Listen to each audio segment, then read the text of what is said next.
Hi everyone, my name is Satyaam Raha. Welcome back. So today's topic is training a neural network.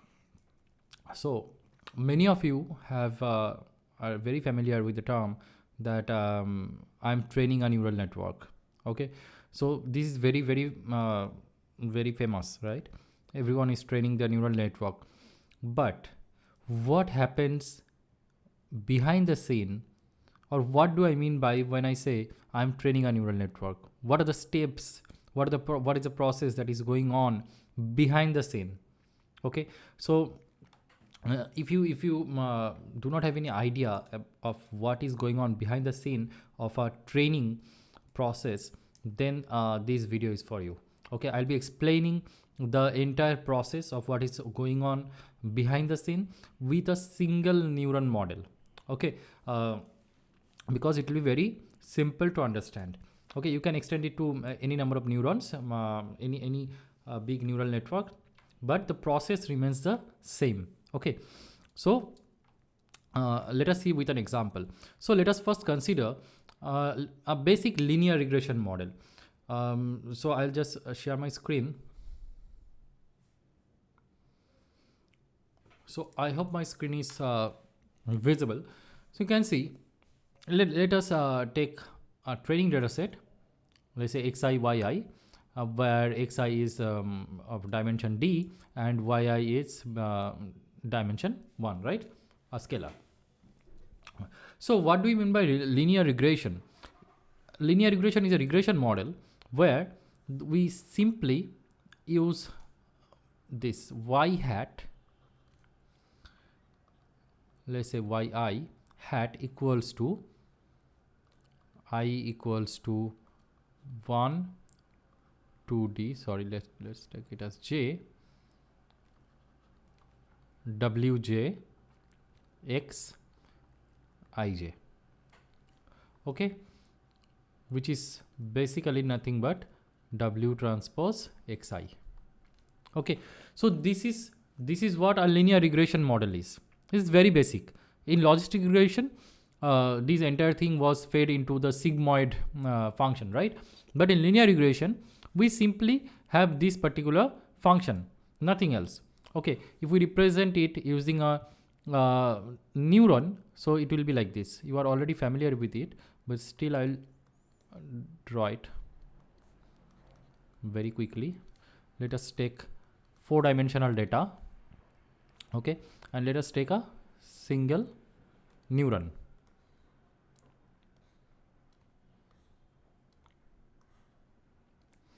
And from here we get the yi hat, right? This is how our regression will work in case of linear regression, right? So in case of linear regression, what is this function? If we represent it using a neural network, what is this function for linear regression? It is nothing but an identity function. Yes, means whatever is f of x, the output is simply x for linear regression. Okay, so I'm just showing you this because I want to relate linear regression with the neural network so that it's relatable and it's very easy to understand.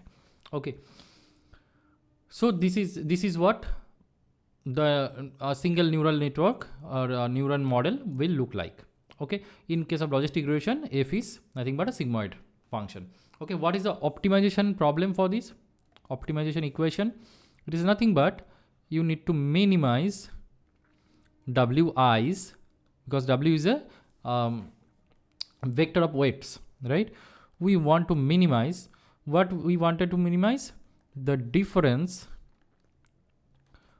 of the original y's with the predicted y's, right? And the square of it, okay, and sum it over all the data points. If you remember it from the linear regression, this is basic linear regression model. Okay, and plus you could add a regularization. It could be L1 regularizer or L2 regularizer depending on what you want. Okay, regularization. It's very simple, right? Where this yi is nothing but w transpose xi. It is very simple. Okay, just the difference, square of the difference, and you add it up. This is nothing but the optimization function. You want to minimize this. Why? It's very. I'll just recap it, because the predicted y's and the original y's, if you make the difference, that is the error, right? So this is nothing but squared error. So sum of the squared errors. You want to minimize this. Okay, and regularization is to avoid overfit or underfit. So if this is the case, we solved it. How did you solve it? If we use, for example, let's say L2 regularizer, we could have written it like this, right? Now we solved this optimization formulation using SGD, stochastic gradient descent. Okay, if you are not aware of what gradient descent algorithm is, maybe I'll make a separate video explaining how the gradient descent works. But gradient descent is basically the backbone of minimization in entire machine learning, deep learning. Okay, gradient descent also works in machine learning. In everything, SGD must be there, like gradient descent, stochastic gradient descent. Okay, so in logistic regression also, the optimization function was solved using the gradient descent model. Okay, so I'll make a different video about it, but right now I'm assuming that you are well aware of what gradient descent is and how it works. Okay, so now we solved it using SGD. SGD is nothing but stochastic gradient descent. Stochastic means probabilistic. Okay, so actually we take single point. SGD means in gradient descent we use all the data points to minimize this function. In case of SGD, we randomly pick up one point from the data and we try to solve this problem. Okay, so now let us proceed. So you have this diagram, right? This basic diagram. So here we need to define certain things. The final goal is to find the optimal W. Optimal W is needed to be found out. Okay, that is the core of training. Training means I am finding the optimal W vector. Okay, now the first step is nothing but we have to define. Let me just take a different color. Okay, we need to define the loss function. This is the first step. Loss function is nothing but how to find the error. Okay, so we can find it like this. If this is a linear regression problem or a regression problem, we can find it like this: y hat square, and we can sum it over all the data points, loss over the entire data, right? So we need to find this out, number one. So we can write it like this, maybe L of I, loss over the single point, y of I minus yi whole square. This will be more prominent, right? So loss for each point, and then we could find L as summation of I over n Li, right? It is very simple to understand. This is the entire loss and this is the loss for single point. Okay, so this is the total loss. Done. The next step is the optimization formulation.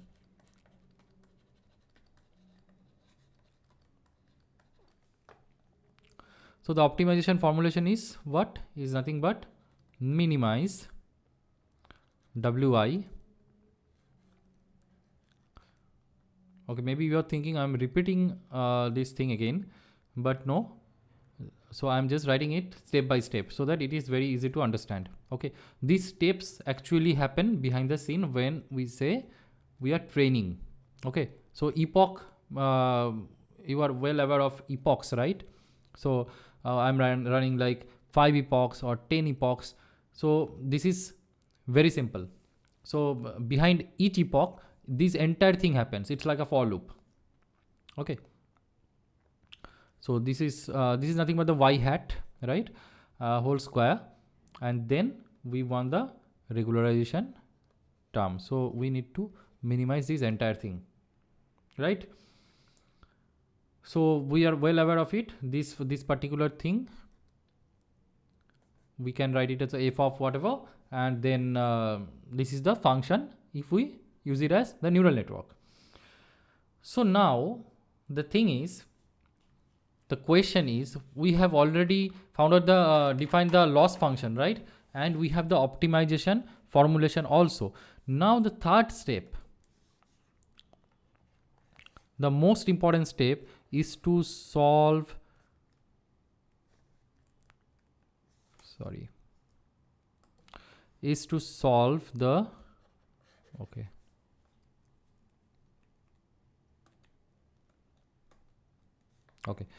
solve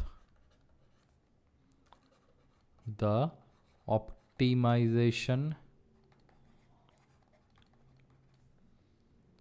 problem using, let's say, SGD. Okay, so I'm going very slow because this is a bit important and a bit complex. So just make a note of it. If it seems that it's slow for you, just increase the speed. So now this solving the optimization problem, we can subdivide it in two steps. Number one is initialization. So I can write initialize wi's. Okay, so w is a vector, right? Here you can see we have like 4 w's. If I write it here, so w1, w2, w3 and w4, right? So 4 w's are present. So you can consider it as a vector of four values, right? So we need to initialize it. So maybe randomly we initialize. There are lots of ways to initialize the w vector, but let us assume we have done it randomly for simplicity. The next step is dou of L equals to, now this is very important, partial derivative of L with respect to partial derivative of W1, W2,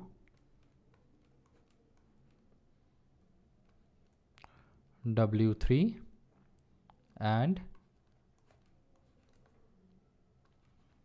W4. Let's write it like this. So this is the column vector that we need to find out. This is nothing but the loss. Okay, the gradient of the loss, not the loss, the gradient of the loss. Loss is L, right? So we need to find the gradient of the loss. So this is very important to find, because this particular thing, this particular gradient will be used in order to update the W. How? We can write the third step C as W new equals to W old minus eta multiplied by dou L W old. Okay. So this is the most important thing. This particular line is the most important here, because we need to update the W's if we have to converge our neural network. Okay, what do you mean by training? We basically want to find the optimal W's, right? And here what we did is we initialize the W vector randomly. So obviously this is the worst thing, right? Random W's are the worst W's. So it makes no sense. Now with the process of training, what we want to do, we want to update the W vector to the base W's, the optimal W's. And how do we do it? We simply use this particular equation, W new. For this actually applies for each of the W's. Okay, I'll just write it here. You can write it like this: for I equals to 1 to k, for example, within this for loop, we can write like this: Wi new equals to Wi old minus eta times dou L by dou Wi. Here we'll use the Wi old. Okay, this basically, this Wi is nothing but the old Wi. That's what I have written here. Okay, it's just a notation. Fine. So the new Wi is found out by subtracting this gradient multiplied by something called as the learning rate. So learning rate is something which you will understand when you know how the gradient descent works. Okay, learning rate is a very important property over there. So it will decide if it is very less, what will happen? The updation will be very slow. Okay, the updation will be very slow. If the learning rate is very high value, what will happen? This will change very frequently. The weights will change. Maybe randomly we have initialized the weight W1 to, let's say, 0.2, and in the next iteration, what will happen? The next new W1 will be something with a very different value. Okay, you will understand it. Do not worry, you will understand it. Okay, I'll explain the learning rate. If you have not understood it here, I'll explain it in a different video of the gradient descent. Now just understand, this is very important. This is how the W's are calculated. Okay, now going back, we know this equation and we already can do this. What we cannot do, or what is left to be done, is finding this particular column vector. If we can find out this column vector, we can easily update the W's, new W's, right? So what is this? This is nothing but a vector of the gradient of the loss. Okay, so this is nothing but partial derivatives. Because you see, why partial? Because see from this diagram, here after finding out yi, we find out the loss, right? After finding out yi, obviously we can find out the yi hat. This subtraction is nothing but the loss, right? So this loss, in a process of back propagation, I'll explain it in the upcoming video. So this particular loss is propagated here like this, is actually propagated back. That is back propagation. How? We want to find the derivative of L of the loss with respect to the weight. Now, is there only single weight? If there was only single weight, we could find out directly the derivative. But here we have 4 W's, right?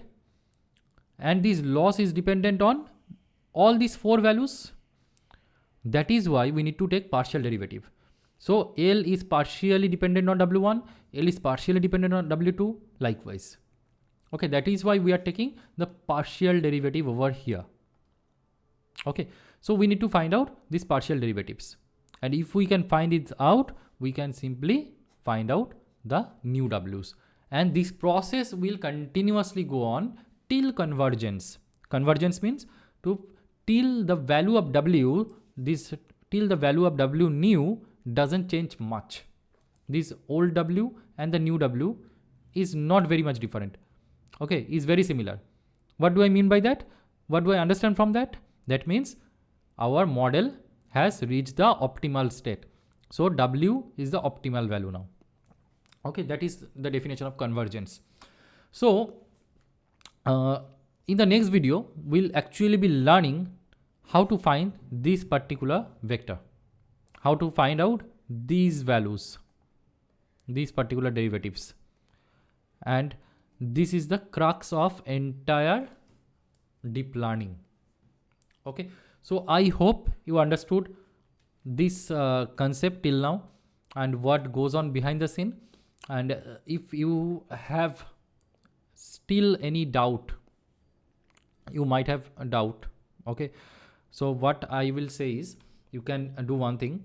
You can simply uh, write down the steps as I have written. Just write it down and try to relate it. And when I find out in the next video the partial derivatives, then you can actually see how it works. And the gradient descent, you just wait. I'll make a different video for it so that the entire picture is clear for you. Okay, so I hope you like this video. Thank you.